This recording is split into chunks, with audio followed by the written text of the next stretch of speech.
Hello.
do that.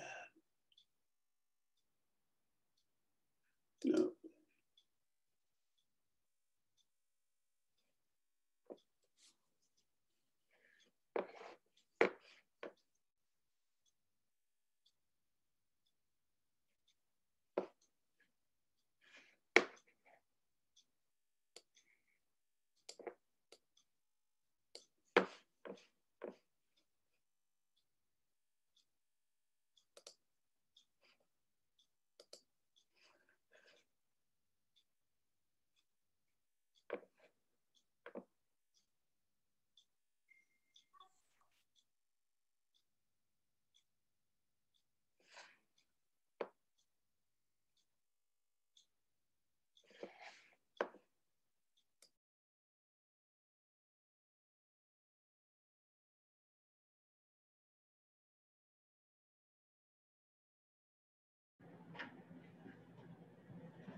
Okay. Hi, everybody. Make sure you mute that. Thank you all very much for attending. We are very excited to share about our trip to Chernobyl. I'm going to give people just another minute because I think, oh, you're done with the class next door now, aren't you? Yeah, just logged out. Okay.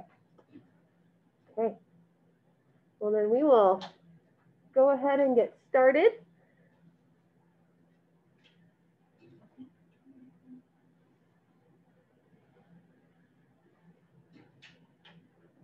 Let me share the screen here.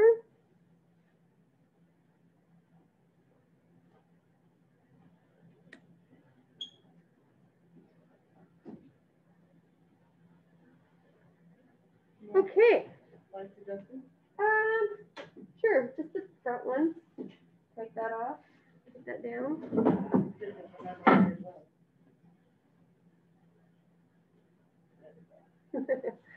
Okay, can everybody online see the presentation and hear us okay? Yes. Okay, awesome. Well, I'm Mackenzie Gorham. I'm the program coordinator for the Nuke Ops program at Idaho State University. And I was able to take 5 students earlier in October to the Chernobyl nuclear power plant to participate in some radiation specialist training. And the students are all going to present to you some of the things they learned and the activities we did, the drills we participated in. And I just wanted to give you all a real brief overview of the trip. I'm going to play this video that the Chernobyl power plant staff made of our trip. Give me just one moment to pull that up.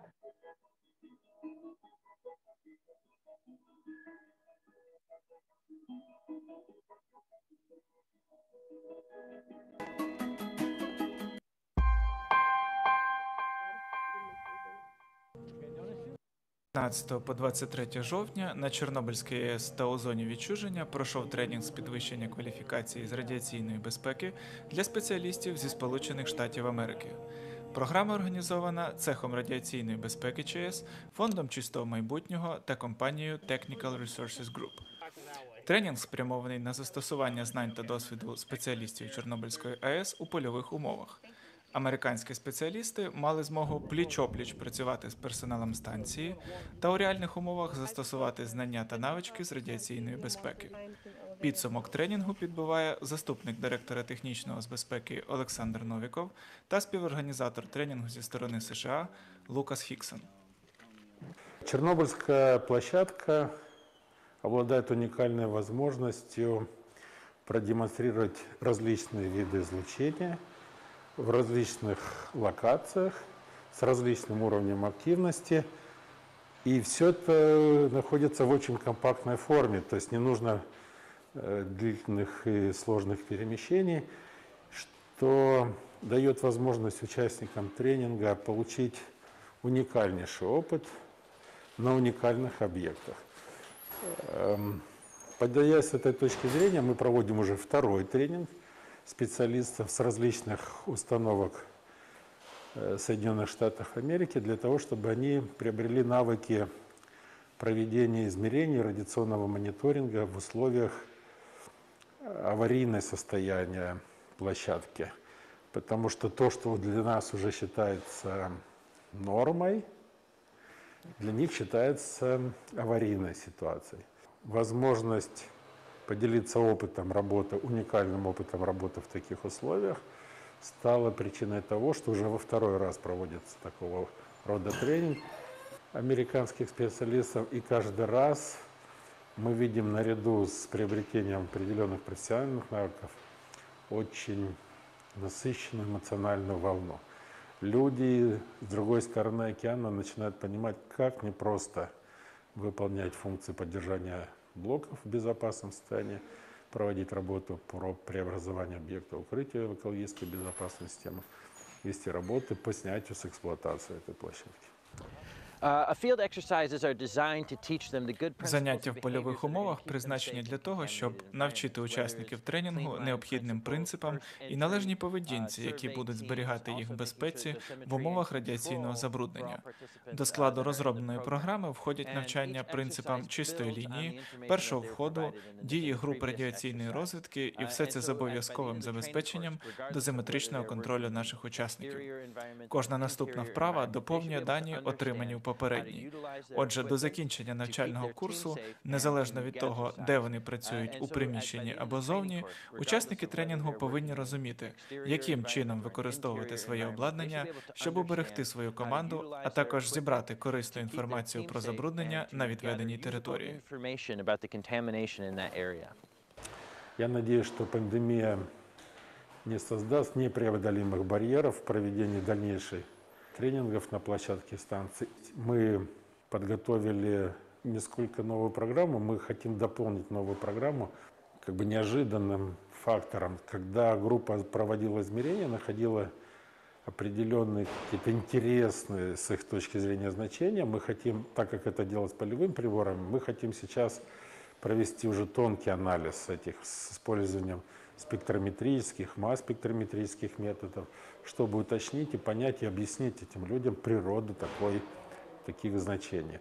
Мне кажется, это и полезно для наших специалистов понимать, что аномалии или какие-то значения, выявленные полевыми приборами, могут быть исследованы более точными методами, более сложными методами для понимания природы этих таких источников, для понимания, как обращаться с ними. Это вот тоже такая сторона взаимообогащения при проведении таких тренингов.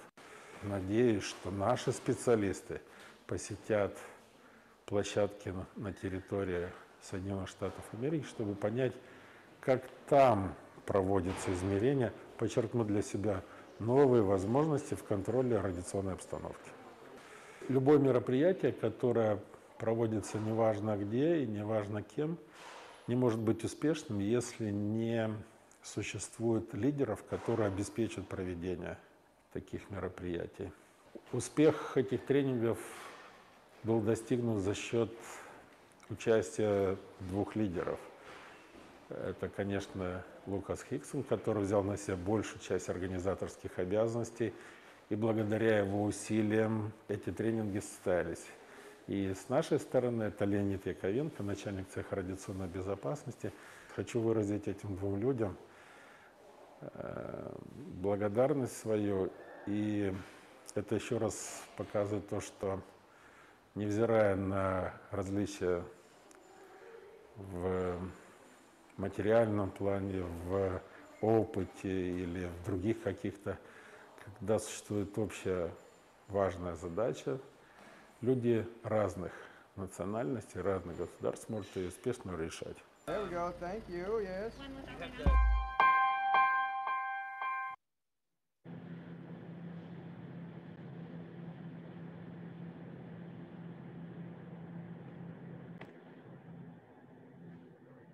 So that gave you a pretty good overview of what we did. A couple things to note is that previously this training had not been offered to students. The group from ISU was the first group to send students. We were there with some other professionals from industry who'd gone for the training themselves. So this was really a wonderful opportunity. And I'd really like to thank Tom Clausen and TRG Group for letting students attend that training. This was the first time I, as a new program coordinator, had done travel with students. And so I'd really like to thank Gail for all her wonderful help helping us get to Ukraine. And as the video mentioned, we were there at the plant. We were dressed in uniform. So every day we went into this radiation environment. And for me as an instructor, to have the students have this opportunity was really very unique and really, I think, very beneficial. Because once the students graduate our program and they go to work, even though we may be working in radiation environments, we don't get to learn and stop and kind of play in that environment. Not that play is the right word, but we don't get to experience that and look at our instruments and learn as we're going. We're sent in very specifically to do a task, to minimize our time as much as possible. And so you don't really keep learning after that simulated environment in the workplace. So this is a very unique opportunity in that we get to do training in an actual radioactive environment. People get to look at their instruments, they get to see how they're responding, they get to look at how shielding is affecting things, they get to look at shine from different surfaces on the ground and how that changes what their instruments read, and they really get this hands-on experience that we couldn't get any other way. So for everyone who helped support this, Vince for helping send students, and for Scott for helping send students from College of Tech, we just really appreciated this. Each student is going to now present on a section of what we did. And I'm just going to ask that you guys hold questions to the end, and then we'll all come up and you can ask questions of the whole group. Zach, are you online? Yeah, I'm online. I hit the wrong link on accident. That's all right. I will move the presentation forward. So if you want to go ahead and introduce yourself and just let me know when you want to go to the next slide. All right, so Zachary Magish. I was one of the students that went on this trip, and I will be talking about the Unit 4 accident. Reactor 4 accident, April 26, 1986. It was an RBMK reactor. It was built at the largest nuclear complex in the Soviet Union, or USSR. It was 1 out of 4 units at the power plant, with more units, 5 and 6, are planned and or under construction at the time of the accident. The reactor was graphite moderated and was fueled with uranium dioxide. And the control rods are tipped with graphite tipped boron carbide assemblies. And a routine test has been scheduled that night to test the system on the reactor, and it had already been delayed multiple times. And due to that, there was a rush that the deadline be met. Reactor staff. The young and new reactor operator Leonid Toptonov was at the console of the thing, and operations for the test was supervised by Deputy Chief Engineer Anatoly Dyatlov and Ship Supervisor Alexander Akimov. The precursors to the accident's power was reduced far lower than mandated for the test, which made it difficult to maintain power due to the instability in the design of the reactor and xenon poisoning due to recent operations history. The operations commenced by raising the power and moving the control rods past their maximum to stabilize power needed for the test. Power was reduced far lower than mandated for the test, which made, and this is kind of a repeat of first slides, and several safety systems were bypassed to allow the test to continue, including the scram mechanism. The scram was initiated at the end of the test as the instabilities continued to create the challenging conditions in the core, but it was too late at that point. And due to the graphite tips on the rods, when the controller was injected downward from its fully drawn position, it caused a temporary massive power increase instead of a decrease, which overheated the core and fractured the graphite. And as the scram continued to do its job, the reactor output had jumped to 30,000 megawatts thermal, which is about 10 times its normal operating output. But there have been estimates that even more than that output was reached. And there's an example of, or a picture of the explosion of what happened. And there was no way to determine absolutely what the full extent of the mechanisms in the reactor were that caused this destruction, because at the time nobody knew that. The general understanding is that the explosive steam pressure from the damaged fuel channels caused the explosion that destroyed the reactor casing, tearing off and blasting the upper plate, known as the upper biological shield, or ELENA. And a second, more powerful explosion occurred 2 to 3 seconds after the first one, which dispersed the core and terminated the nuclear chain reaction that was occurring in the reactor. Fire and accident response, the second explosion also ejected hot lumps of graphite moderator and ejected graphite in the demolished channels. Still in the remains of the reactor vessel caught fire because of exposure to the air and because of the heat. And the CHNPP fire team responded along with eventually several other fire teams, including fire teams from Pripyat. Eventually, liquidators, robot and biological, were brought in to try and clean up the reactor and help build the original sarcophagus, which was done very quickly. So here's a picture of some. This first picture here is iodine.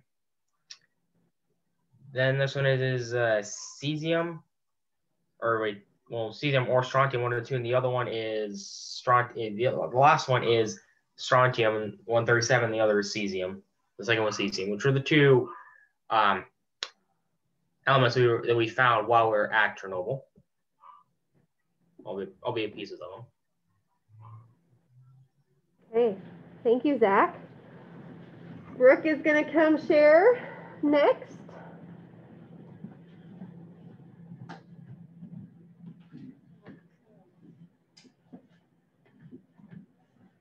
So I'm Brooke Johnson. I'm a first-year nuclear operations student, and mine was on the environmental contamination around Chernobyl. So the contamination was spread over 200,000 square kilometers across the European continent, and most of the strontium and plutonium isotopes were deposited within 100 kilometers of the damaged reactor. And this is a pretty cool map. It is in kilobecquerels. In America, we use rem, so 1 megabecquerel would be 1 rem. And you can see that the most concentrated is right around Chernobyl, but we also have a lot of sporadic spots up in, Austria, Norway, Sweden, Finland. And this is because the contamination moves with environmental forces, so wind and rain pushed it around the entire continent. So what was affected? So much of the surrounding flora died from the high absorption of radiation, and plants respond similarly to radiation as animals do. So the cells were damaged and or destroyed, and the young plants were affected more. Species varied in susceptibility to the radiation, so some plants were more susceptible to dying and some weren't. And then they could lose fertility, they would have slower growth, they would have genetic mutations, and some of their seeds would not be able to sprout. And then many of the animals within the zone, they have shorter lifespans, they have reproductive issues and mutations due to the radiation. And overall, there's a pattern of declining abundance and richness in the species in proportion to the radiation levels within the zone. So this picture on the left is a picture of the red forest that was taken pretty soon after the original explosion. And this on the right is one that I took while I was there, so pretty different. This is what they called the red forest because much of it, died and was deforested due to it being contaminated. And then this bottom picture is just one of the wild dogs that followed us into a building in Pripyat. So who was affected? Over 200,000 people were displaced from their homes. So 227 Ukrainian and 450 Belarusian cities and villages were permanently evacuated.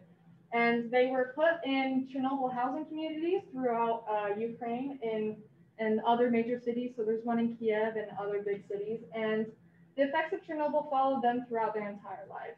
So on the right here, this is a monument in Chernobyl city, which is in the exclusion zone. And every time you when you're in Ukraine and you're going to a city, you will see a sign like this. And when you're leaving, you will see the same sign with a red slash through it. And this monument is about 300 meters long, and it's every single city that had to be evacuated because of the radiation. And then this one on the bottom here was a cement pad that they had also in Chernobyl city. And it was a pretty cool thing to see because of perspective, because on one side it cut off on the side of Belarus, and all of these little dots represent the major cities and villages that were evacuated in Ukraine. And then on one side it just kind of like cuts off, and you kind of have to imagine the 450 Belarusian cities that also had to be evacuated, because Belarus is very close to Ukraine, and especially Chernobyl. You can see the border from the plant. We passed through it when we were on the train. And so the effects follow them throughout their entire lives. There is a stigma around radiation. And just to kind of put this in perspective, when I was coming back and going through US Customs, I went up to my customs agent and she was like, where are you coming from? And I was like, oh, I was in Kiev. And then I was in Chernobyl for a week doing radiation training. And she immediately goes, oh, why would you ever go there? And just like, ew, and just like all this. And, people make jokes about like glowing and things like that. And that was just like me having been there for a week. And these people who lived there, who had to like be displaced, it followed them around. They become the people from Chernobyl, and everybody has, opinions about radiation. So I think this is also a really good example of just how big of an effect it had on these people. So water was an integral piece of Ukrainian life. It was used for shipping, recreation, fishing. It was very important to the people. And very near to Chernobyl, you have the Pripyat and the Dnieper rivers, which are two of the largest rivers in Europe in that area, and that's where they converge. And there is a passage in Revelations in the Bible that talks about a star called wormwood that fell from the heavens and poisoned a third of the water and was basically the catalyst of the apocalypse. And this angel up onto the left was in Chernobyl City, and it was a representation of that. And I'm going to read the Bible passage, and it says, "And the third angel sounded, and there fell a great star from heaven, burning as it were a lamp, and it fell upon the third part of the rivers, and upon the fountains of waters. And the name of the star is called Wormwood, and the third part of the waters became wormwood, and many died of the waters because they were made bitter." And in the Ukrainian translations of the Bible, wormwood is replaced with the word Chernobyl.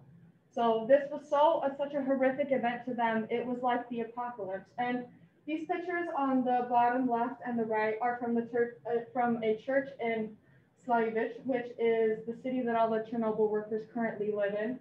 And you can see you've got Jesus with the reactor 4 blowing behind him, and you've also got wormwood coming down on the left, and radiation workers, and so it had a very big effect on their lives. So environmental concerns from the contamination. The biggest question is, how do we prevent the majority of the dust from migrating into the environment? And so in order to have controlled access in an area with such uncontrolled contamination, you need to have accurate environmental surveying and characterization of the contamination of an area and the hotspots within that area in order to be able to have controlled access in a place that just has so much uncontrolled contamination. So these are some pictures from where we were in Chernobyl. This bottom right one is from the stairs in Pripyat, and I was measuring the hotspot. And then up on the upper left, I was taking out a piece of paper in order to test if there was any alpha radiation, because alpha can be stopped by a piece of paper. And then this upper right was in the water tower. And then down below, this is in Pripyat, which was a city very close to Chernobyl. And so then this on the left, this was the most radioactive thing that we saw and contaminated. Most of our meters got maxed out when we stuck it in there, which was pretty cool. This was the stairs in Pripyat that we did a big characterization exercise on. And this is us measuring some moss, because we learned this concept called all logs roll downhill. What all logs roll downhill means is that, like I said earlier, with the contamination moving across Europe because of the environmental forces, the same kind of thing happens on a smaller scale. So you need over 30 years since the accident happened, and so the contamination has moved, it's been washed off things, it's been blown off things, so you have to know where to look for it. So a lot of it follows with water, and so we picked up a piece of moss and flipped it over because it would have absorbed a lot of water and would have more contamination than the surrounding area. So we flipped it over, and we're measuring to see what it compared to the environment. So you need to really work with the topography of your environment. You really have to think about it when you're surveying an environment in order to quickly find those hotspots. And We spent the first day we did an exercise at the water towers, and first they sent one of their dosimetrists in, and it took him probably 5 to 10 minutes to survey the entire area that we are in. And then they sent us in, and it was a team of probably 8 to 10 people, and we spent an hour and a half there, and didn't get like near as close to how much he had been able to just so quickly characterize that environment. So that just kind of shows like how you just need to know your environment and how you can get really good at that. And that's why they can have such good controlled access within an uncontrolled area of contamination. So we also did an exercise with mass fractionation, where we took a hotspot and we picked up the layer of a handful of dirt that it was in, and we would gradually just take a piece of the dirt, move it aside, and then measure both to make sure that the particle that we are looking for was still in the big one. We just gradually moved it and moved it and moved it, measuring each time until we had it down to one speck that was setting off our meters like crazy. And that's a picture of me on the left holding it, and it was a speck of graphite, of the fuel from the actual reactor. Here on our solution, we've got a particle of graphite, and we found it in the dirt. It's very, very, very small, and it's actually bleached into. So that was just to kind of show you the sound that the meters make. That's how you know you're finding something that is contaminated, that is radioactive. And I actually learned something really useful when we were doing our STARE activity in Pripyat. I was like, you know, always looking at my meter, had my head down at my meter, watching the reading constantly. And then I was moving very, very slowly. And they come up and they're like, you have to know your meter. You have to know what sounds it's making, because that's when the sound it makes tells you when you need to look at your meter. It tells you when you need to look and when you found a hot spot, when it's like, and so that was something really useful that I learned, was that, you know where to look in your environment and know what to hear, know your meter and know how to hear for a hot spot. There we go. And these are just some extra pictures that I threw in there. This on the bottom right was in Pripyat, part of the stained glass. This up on the top right is reactor 3. And that's another picture of the claw. This was a school in Pripyat. And then over on the left, it was some of the old robots that they tried to use to push the graphite off of the roof. And then the old theater in Pripyat, the reactor 4, and the reactor 3 control room. So. Thank you, Brooke. Okay, next we're going to hear from Christy.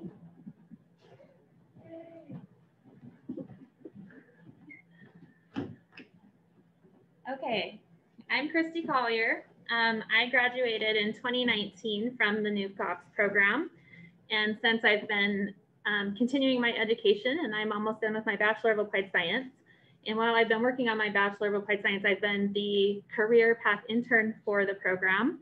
And so I get to work with Mackenzie. So we're going to talk about contamination control. Do you want me to? I don't.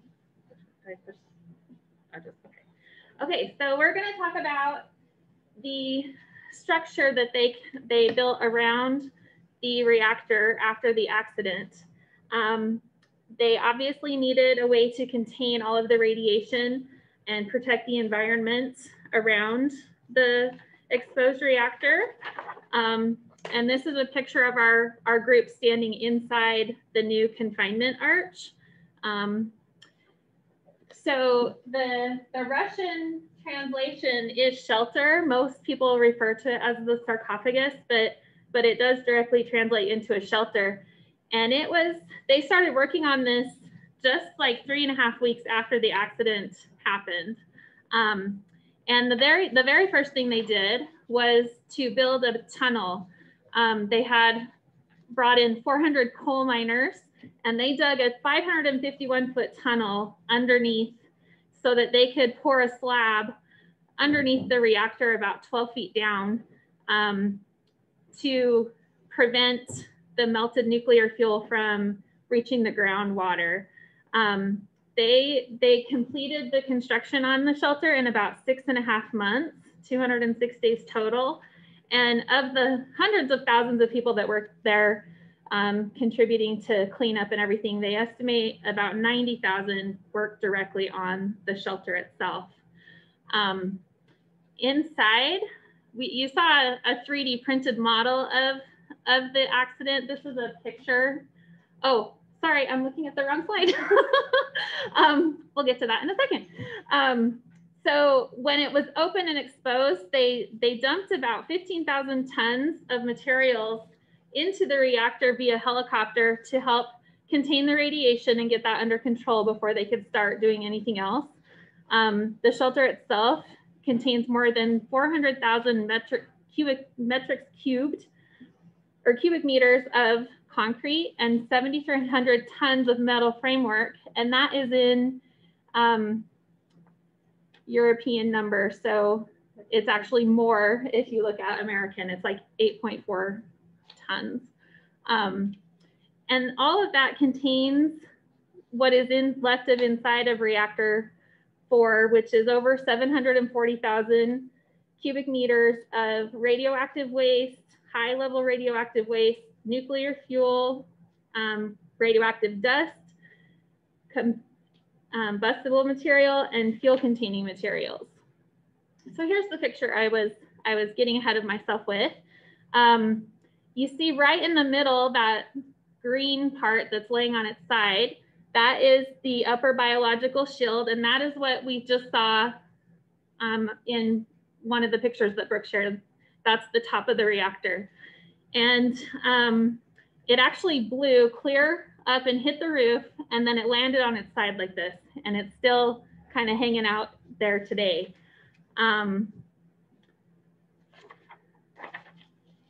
It's about 55 feet across and 10 feet deep. So it's huge, and it was amazing to go in there and actually see that in person. But because this shelter was basically thrown together so quickly, it wasn't watertight when it would rain. The rain would seep in. They estimated it would last about 30 years initially, but because of erosion and things from the radiation it was receiving and the environmental things, it quickly began to collapse, and they were going to need a more long-term fix to this problem. So here we can see Pripyat from the top of a building, and in the background you can see the plant. It was only about 3 meters, which is under 2 miles from Pripyat. And so I know we had kind of talked about how many people had been evacuated. Brooke reviewed that, but just to give you some perspective, Ukraine is about the size of Texas, and the current population in Texas is 29.9 million people. At the time of the accident in Ukraine, the population was just over 51 million. And so there was a ton of people in a little tiny area, and that was just Ukraine. That's not counting all of the other countries surrounding it. And so there was a real concern about the people who lived this close, and this was most of the people who worked there lived in Pripyat. So just a couple quick facts about the other 3 units, because this was number 4. It was actually the newest unit when the accident occurred. So unit 1 was the first, and it was came online in about 1977, and it operated a total of 19 years and 4 months. It was shut down about 10 and a half years after the accident occurred. And unit 1 and 2 are both RBMK first generation reactors with 1,000 megawatt capacity. This one came online about a year later after the first, and about 6 years after the accident, about 5.5 years, it had a fire in the turbine hall. And because of, everyone was still concerned about what happened with number 4, they made a political decision to actually shut that reactor down after the fire. So it was only in service for a total of 13 years, and that was about 5 years after the accident. Unit 3 is basically the twin to number 4.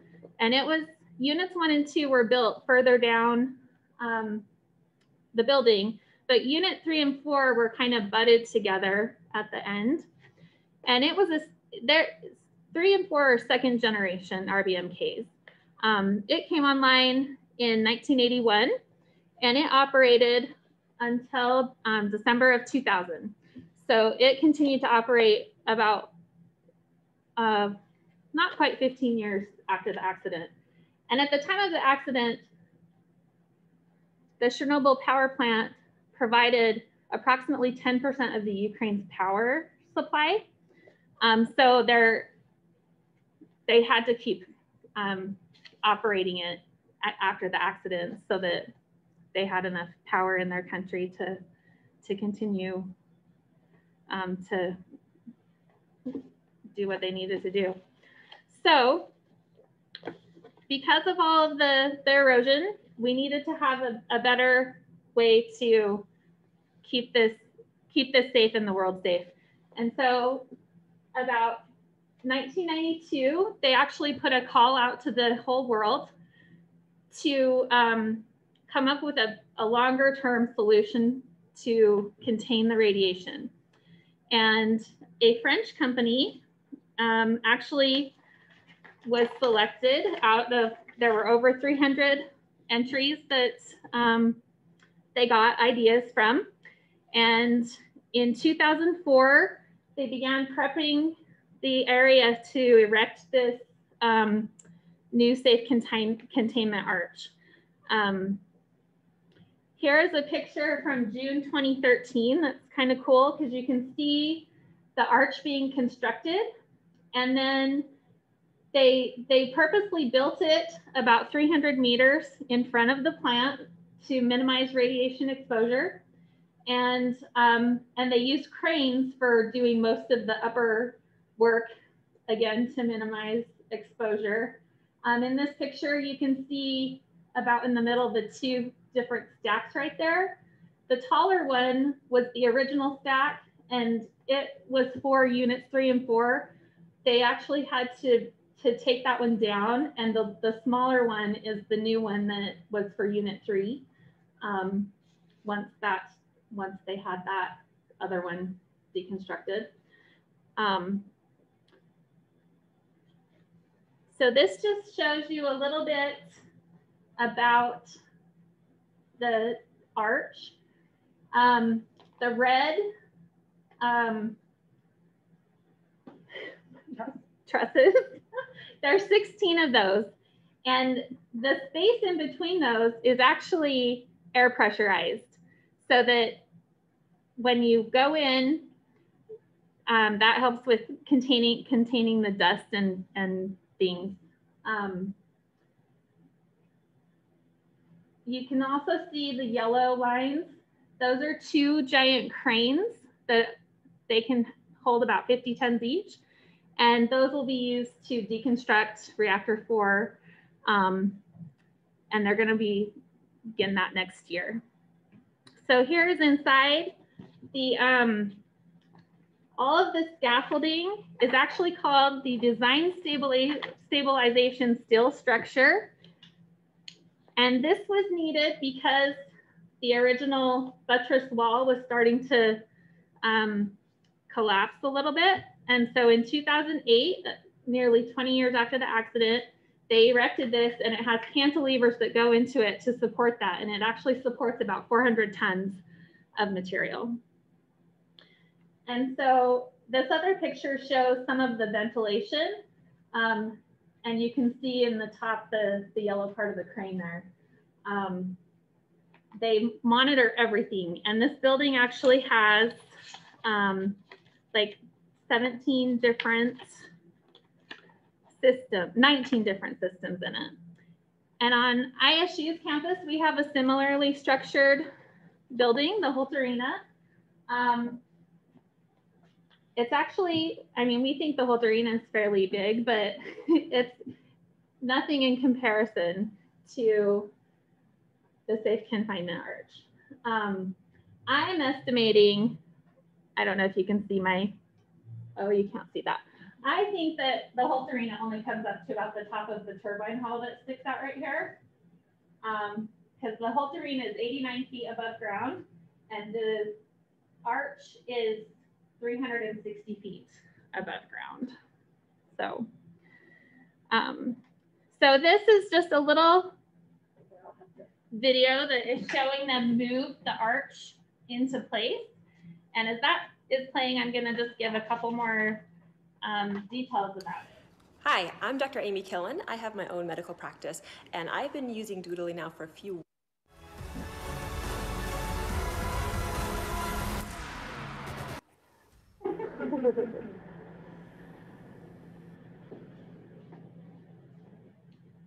So this is actually the world's largest man-made movable object. It weighs 36,000 tons. They estimate it to have a 100-year lifespan. The external can withstand a Category 3 tornado, which is winds up to 206 miles per hour, along with its wind and waterproof. It can also withstand impacts, such as things, you know, hitting it or accidentally running into it. Internally, it is leak tight. It's designed to hold the radioactive dust so that it can't escape into the environment. And it has those 2 cranes inside of it. The Statue of Liberty could actually fit inside of it, and there would be about 16 meters of space above her if she paid a visit. It took them, I believe it was 5 days. I forgot to write that on my paper, but I believe it took 5 days for them to actually roll it up into position. And then once it was in position, that was in 2017. It took another 2 years to completely seal around it so that it was airtight.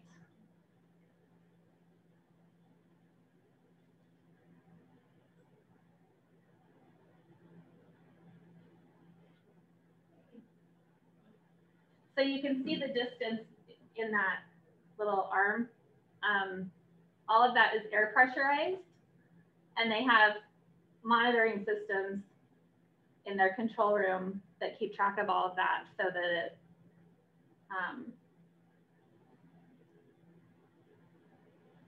it is safe for everyone to work around there.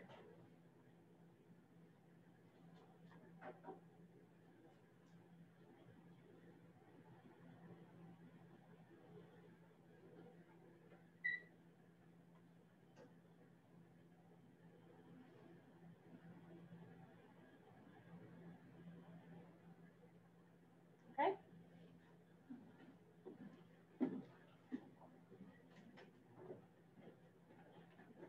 Oh, I thought I was done.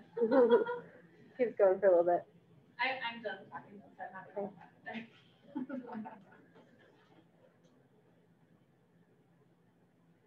Oh, I can tell you, it did take over 10,000 people from 30 different countries worked on constructing this.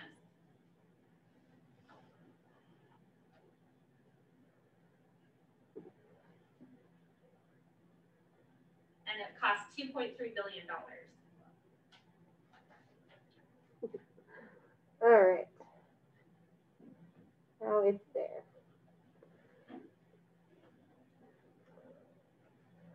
Okay. Marcus?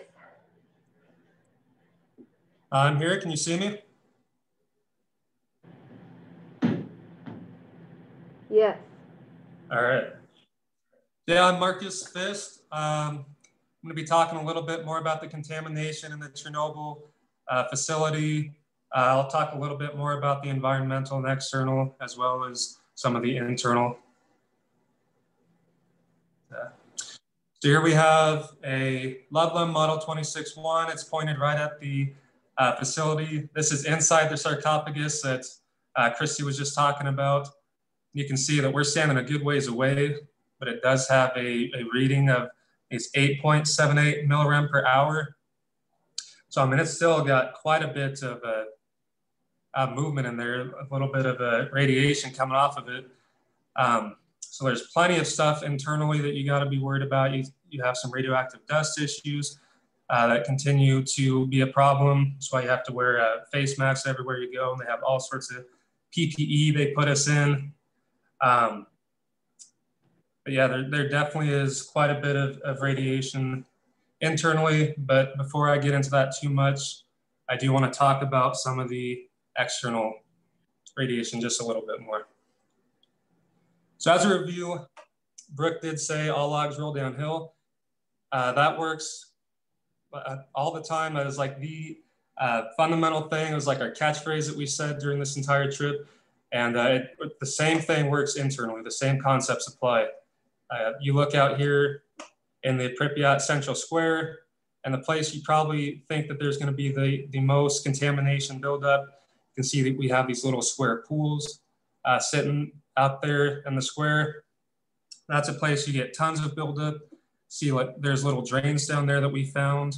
That was another place, and you find the same kind of thing inside facilities. There's still drains and things like that you always want to check out to see. Those are the areas of interest that you want to check inside and outside. And one other thing I want to add about the outside, cesium-137, strontium-90, these are the things that we see the most still present in the external contamination around the Chernobyl site. That's because these things have the longest half-lives of all the vast majority of the materials that were put out around the site. Cesium has a half-life of 30 years, which isn't huge compared to some others, but it is long enough that it's still going to be very present. It's only had just over one half-life. Strontium's got a very similar half-life. It's like 28 years or something like that. So that's mostly what we saw when we were working here. And just one interesting thing about the cesium real quick before we move on. When we were out there doing our surveys, cesium-137 is supposed to be like almost entirely a beta emitter. But as we were doing our surveys, we found that it was about 50-50 between beta and gamma. And that, it didn't make any sense, but with further investigation, it's just, we found out that over time, this contamination kind of sunk underground a little bit. So now it had some natural shielding. Those beta particles were being shielded by the ground around it. So you were seeing a lot more gamma radiation, and it kind of threw you off a little bit. And that was just an interesting thing that you don't really see when you're just working in the classroom. It's just a neat little thing that kind of took me by surprise. It kind of added a little bit to my perspective that I wouldn't have gotten if I was just sitting in the classroom learning about it. Okay, go ahead. So here we are. This is also outside. This is the amusement park around Pripyat. You can see the Ferris wheel there. But the big thing that is also interesting here, just another little quirk that it's not something you'd see in the classroom. If you look here, we've got that same model 26-1. It's on a piece of concrete, and it's getting a fairly decent reading. I think it's 73.9. I'm not sure if that's in counts or what that's in, but anyway, if you look just behind it, there's a little crack in about where that hand is. When we took the Ludlum and got a measurement on that portion of the cement, we got like almost no reading. It was much smaller. And that's because there is a difference between the two materials. You can kind of tell just looking at them that they are different. And so one had absorbed more radiation than the other one. I think one was newer than the other.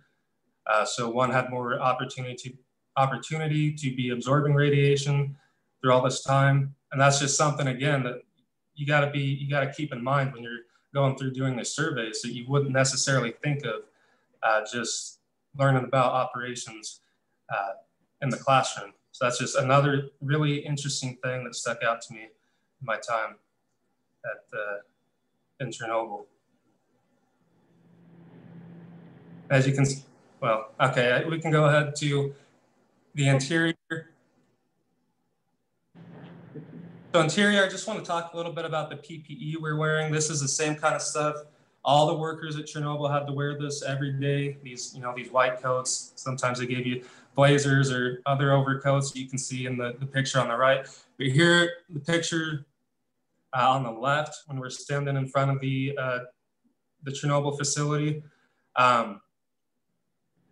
see, we had these hard hats that they gave us. That was more to protect us against any structural damage that might come down. And that was really more of a physical protection sort of thing. But we also did have to wear those face masks, again, because of the dust. That was a big issue. They really weren't that comfortable to wear. I think I prefer the COVID masks.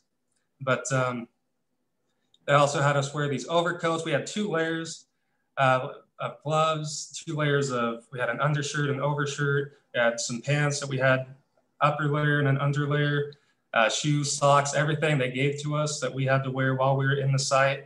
And we had to return them when we were done, just to make sure that we weren't bringing any contamination from inside the facility back out. So that was just something that was very controlled. Just an interesting thing. We also had 2 layers of dosimetry in that picture on the left. We had one that we were supposed to wear everywhere we went. And then when we went around the facility, around the reactor, they gave us another special one to make sure that we weren't getting too much radiation in there. There's all sorts of controls to make sure that we weren't bringing any contamination or getting any extra radiation than we needed to get. Okay, on the next slide. So like I said, the same concepts that apply outside come inside. You see here on the top left, there's a picture of a drain there. That was a radiation hotspot. Some of these pipes, like where you find these elbows or any sort of obstruction, anything where the water has to pass through and it might accumulate, that's a place where you will find a lot of contamination accumulation. Also in this top right picture, that red valve, that was a fairly big hotspot. When I measured that, it was about 40 millirem per hour on contact. So, I mean, it was a pretty decent amount of radiation in these places. And there wasn't even a whole lot of demarcation, or at least not in English anyway, that would say, stay out of, there were no lines on the floor or anything like that saying stay away from these radiation areas. It's like completely unchanged from how it was before the conditions, more or less. It was just a really interesting thing to be able to get in there and see all these things kind of in a mostly unchanged state. And going on, I think I just have a few more pictures of us doing our surveys inside. You can see we're still wearing the mask to protect against the dust. Just checking the walls. Walls had dust all over them. Another thing is we had, they would like put plastic wrap over like everything. If the president of Chernobyl was going to come visit, they would check like every single square inch of a space that he might walk on. They check the roads, every single thing to make sure that he was safe there, because they don't want to have any radiation that's been brought out from somewhere. Because there is just so much, there's so much dust. If you touch those walls, you could get something on your hands. You could bring it somewhere else if you didn't get rid of your gloves in the proper way. If you somehow got past the scanners, that's just, they do take it very seriously, even though they do have a lot of spaces where they are kind of letting you explore a little bit. You did have a lot of freedom, but it was also very controlled. So it was just a real interesting, unique experience to be in there. I think the next slide, that's again, just surveying inside. You can see we got those pipes. See on the left there, they're looking at the drain. I think that's Brooke there with the notebook. We were taking logs of everything we were doing. There were quite a few places there that had a lot of radiation inside, which was just really interesting to be able to see firsthand. And here we are again, just outside the facility. You can see we have a couple different types of radiation detectors. I think one is like a radio, I forget what it's called. I think it's like Radio Maniac or something like that. I forget the name at the moment. But we had a few different types besides the Ludlums. Each one kind of specialized in detecting different sort of materials. They had different accuracies depending on what you were using them for. So that was just also really interesting, just getting hands-on experience with all the differences between the many different types of radiation detectors. And while we were in here, we were also just looking at how your body is a shield. We'd take a radiation detector and we'd be behind somebody. You see the one that is black that's being held to the person's chest, it is reading a smaller number than the one that's not being protected by the shield, the human shield.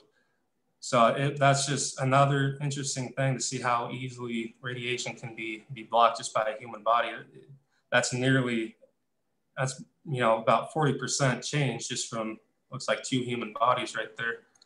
There's a lot of interesting hands-on practical things that we got to do. Just real interesting, really lucky to get to be a part of it. Okay, thank you, Marcus. All right, Jennifer.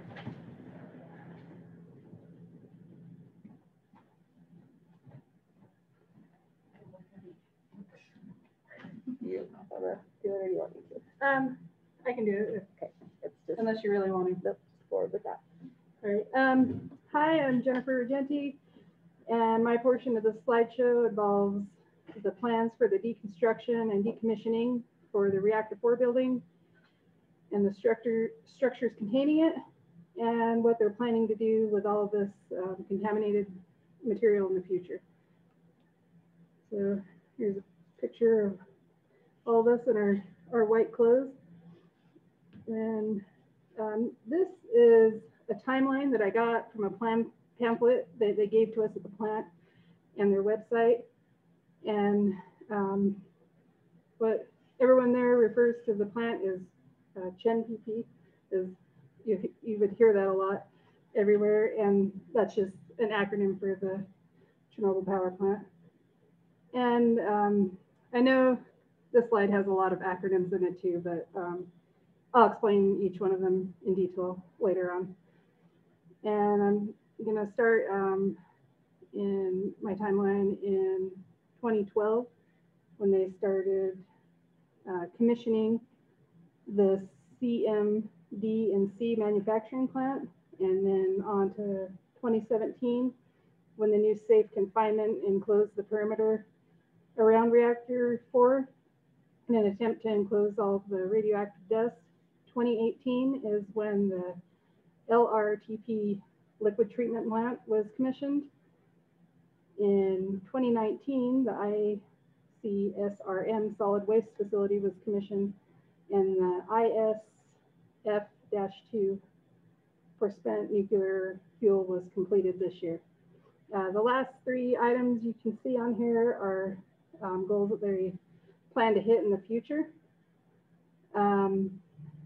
Starting in 2015 and ending in 2028, the final shutdown and preservation of the reactor installations should be completed. And 2045, they're going to start dismantling the enclosure of the reactor installations. And by 2065, everything should be secured in waste storage. Right.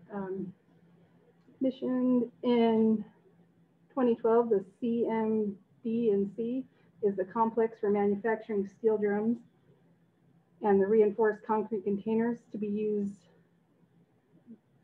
for the safe processing, storage, and disposal of the radioactive waste produced by the power plants and the accident that happened in 1986.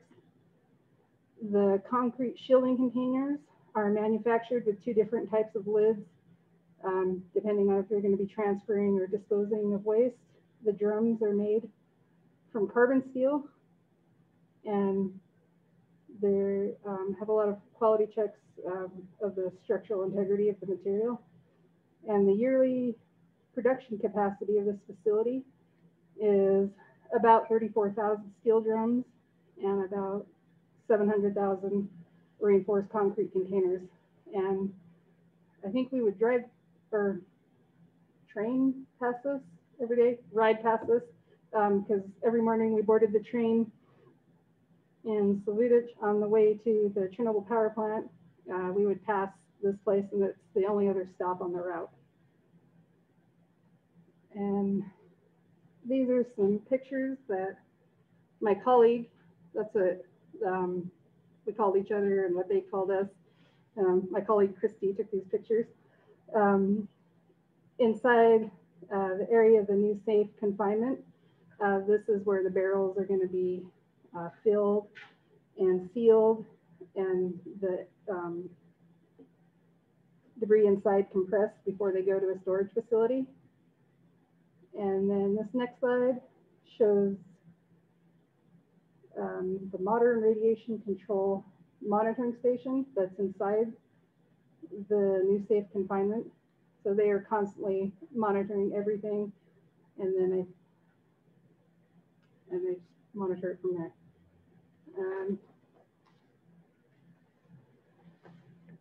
As some of us have talked about, the new safe confinement was put into place in October of 2017. It's a huge structure, and it has tools in it to deconstruct everything within this structure, including the structure itself. The LRTP, or the liquid radioactive waste treatment plant, has been inspected, and in April 2018, the plant was certified ready for operation. And the LRTP consists of 3 separate facilities. The facility that removes the radioactive waste from where it's currently being stored, the facility that deals with the transportation of this material, and a facility where the waste will be treated and cemented. The liquid waste is formed into a cement compound and then packed into the carbon steel drums, and those are contained within concrete containers for transportation. The design capacity of this facility is a yearly treatment of over 660,000 gallons of liquid radioactive waste per year. And inside the new safe confinement building, suspended from the arches, as you could see from the previous slides, were 2 large bridge cranes. These cranes have a variety of interchangeable carriages for the dismantling process, a 55-ton carrying capacity carriage, a shielded lifting carriage to transport personnel, and a mobile tool platform that is fitted with different implements of destruction. The ICSRM, or the Industrial Complex for Solid Radioactive Waste Management, is designed to retrieve, accept, process, and transfer solid radioactive waste that were accumulated during the plant's operation and the waste that's going to be produced during the decommissioning process. And ISF2 is the interim spent nuclear fuel facility, where they're going to store all of this spent nuclear fuel. And it was actually received its first waste canister this November. And the safe enclosure stage will begin in 2028 with the final shutdown and preservation of all the reactors. This will involve making all the units incapable of producing power and removing all sources of ionizing radiation and preserving the reactors and the highly contaminated equipment. By 2045, it's estimated that most of the radioactive contamination should be naturally decreased to an acceptable level.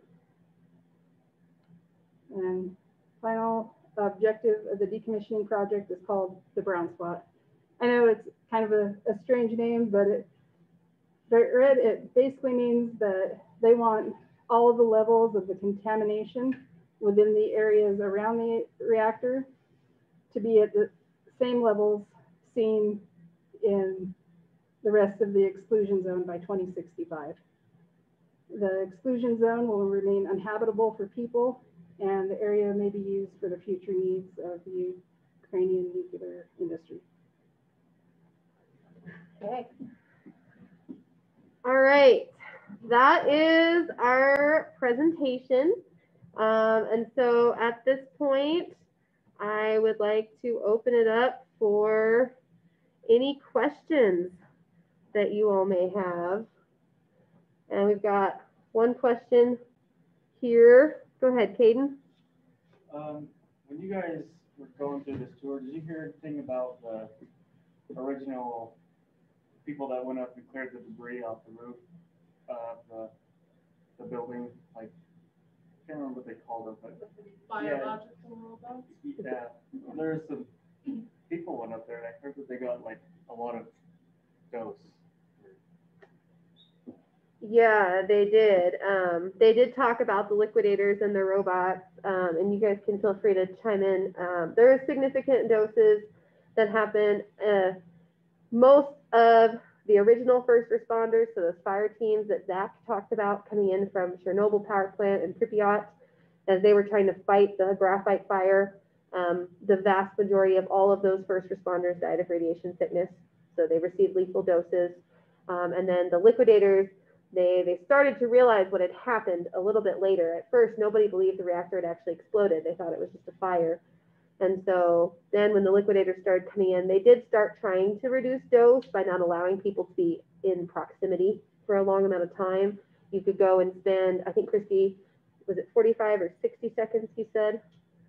It was 90. 90 seconds On the roof. on the roof. You just go up there and throw Yeah, it stuff was off. like go out there, pick up one piece of graphite, throw it off, and then run back. That was it. Crazy. We actually got to meet one of those guys, liberator guy. That's pretty cool. Yeah. Do you have any like issues? No, he took the picture on the postcard that I brought. Oh, really? That's from the guy who took that picture was a liquidator.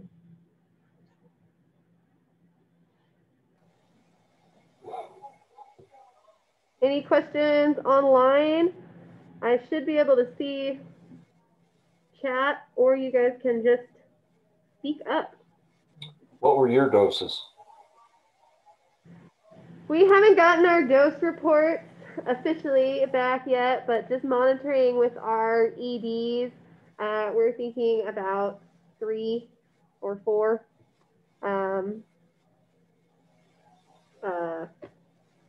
I just brain farted, not RIM. How about millirim? Millirim. Yeah, I Okay. kept wanting to say micro, and I knew that wasn't the right word. Yeah, 3 or 4 millirim. So when those RBMKs, is that always exposed, the top of it? Because you can see all the little fuel, like graphite. Is that always like that, or when it's in operation, is it covered?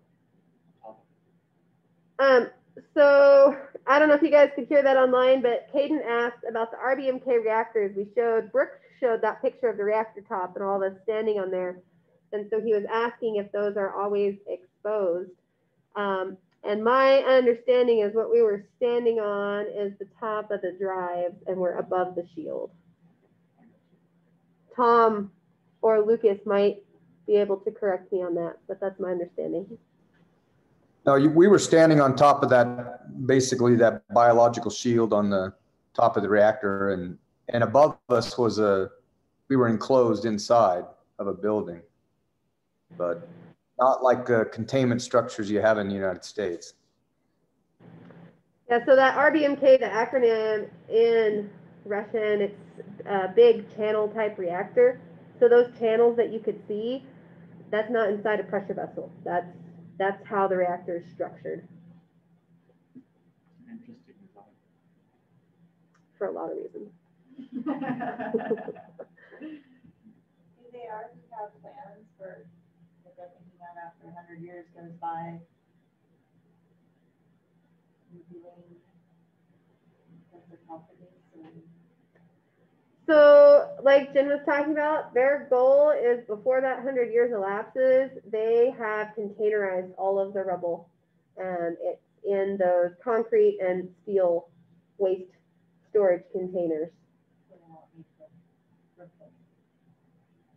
That is the goal. The goal. Yeah. Well, they said their goal was to get the place where reactor 4 is at to where the rest of the radiation of the rest of the exclusion zone to that level of that reactor, which is, you know, not horrible. So that's. Darius, did you raise your hand? Do you have a question?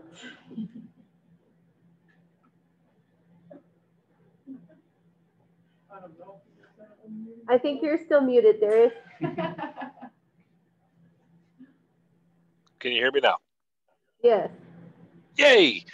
All right, so the it was brought up about what the potential received dose was. I myself had a Canberra Ultra Radiac MRAD 113 with me, and my total dose that I unofficially received was about 8.3 MR for the entire trip. That also included flight. And I would say about a quarter to almost a third of that was just due to the flight. So the remaining, I mean, yeah, here we are 30 years post accident.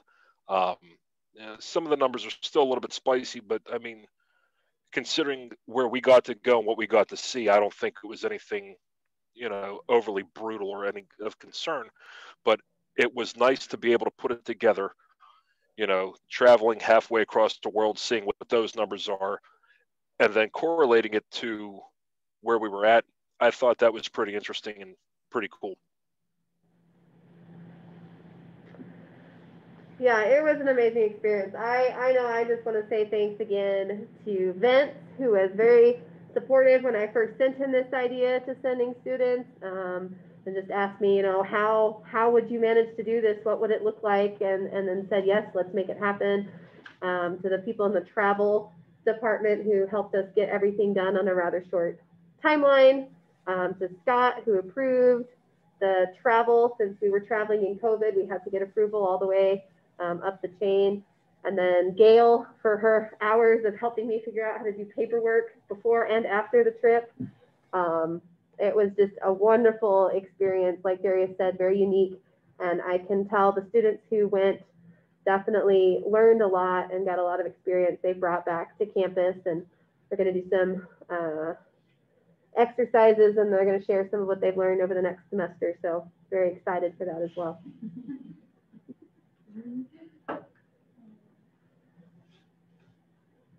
Any other questions? I saw Katie thanking us for sharing the experience. Thank you for listening, Katie. I hope you enjoyed seeing all the pictures and information. Let's see, when I look at Great presentation. Thank you. Thank you, Randy. I think that was Randy. Yep, it was me.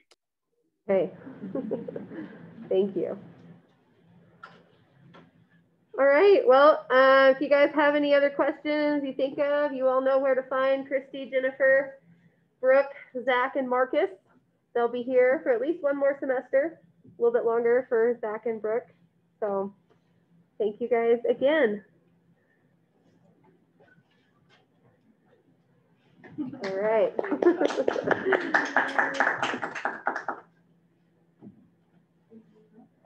Thank you, Michelle. I know some students who are most definitely interested in. I would love to. Good deal. Love to have you. Hey, I will. I'll have them contact you. Thanks. Sounds great. Take care. Bye. Bye. I would love to do an internship also. You guys did a great job. Thank you, Tom. Thank you, Tom. Look forward to seeing you in next semester, I believe. Yeah, I hope so. Yeah. That'll be fun. Yep. I'm looking forward to it. Me too. Thanks for the invite, guys. It was very well put together. good to see you guys again, even though it's on a computer and separated by a couple thousand miles this time. But good to see you guys. Good to hear from you. Very well put together. Yeah, good to see you. Yeah, you're welcome. Nothing about the dacha party. No, part of it. Can you take a picture of that, Michelle? I'm putting it in there. Well, then I'll just shut it. Okay, thank you. Okay. Spasiba. See See you you guys. later. Bye. Thanks. Bye, guys. Adios. Go with the right